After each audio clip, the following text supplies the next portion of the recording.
Hi everyone! Welcome back to my YouTube channel. I'm Edelit Langkay and today, i-discuss ko ang pressing issue for a condo unit owner in SMBC Properties. Solution sa mga rental business na nabiling unit na apektado ng long-term rental dahil sa pagkawala ng POGO tenants.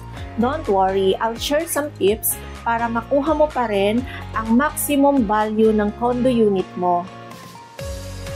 Ang unit mo ay siguradong located sa prime location kung ito ay SMBC Properties. So, let's make the most out of it. Number 1.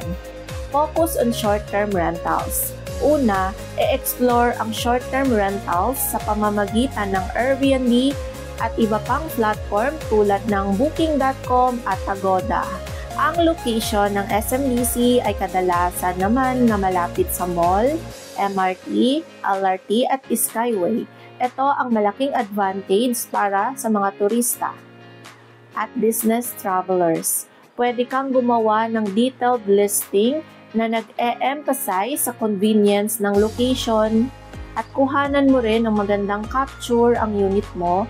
Siguraduhin mataas ang kalidad ng photo like 4K quality para malinaw pag ito ay in-upload mo na.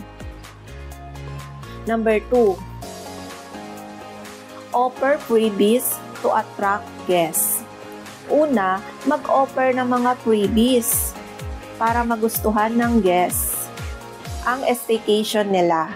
Pwede kang magbigay ng welcome kit na may kasamang snack, bottled water, at kahit na local treats like coffee.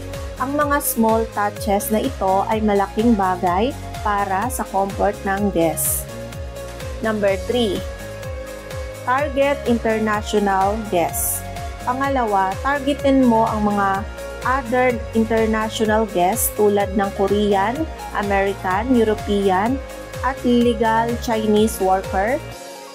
Use platform na international recognized para maabot mo ang mga market na ito. Pwede mo ring i-partner ang sarili mo sa mga travel agencies na nag-o-organize ng accommodation para sa kanilang mga clients and guests. Number 4. Enhance your marketing effort. Pagbutihin mo ang marketing effort mo sa social media. Gamitin mo ang Facebook, Instagram, at LinkedIn para i-promote ang unit mo. Gumawa ng sariling website o mag-vlog para sa unit mo kung saan pwede mong i-highlight ang mga benefits, nearby establishment at amenities ng iyong property. At number 5, improve property appeal. Make sure na well-maintained ang unit mo. Mag-invest ng quality furnishing, ugaliin ang regular cleaning, at i-upgrade mo kung kinakailangan. Isipin mo rin ang pag-o-offer ng services tulad ng airport transfer o city tour na magbibigay ng halaga sa mga guests. So that's it for today's vlog. I hope these tips help you navigate the changes and make the most out of your condo unit. Kung may mga tanong ka or suggestion, i-drop mo lang sa comment below. Huwag kalimutan mag-like, share, at subscribe para sa mga susunod na updates. See you from my next vlog. Thanks for watching!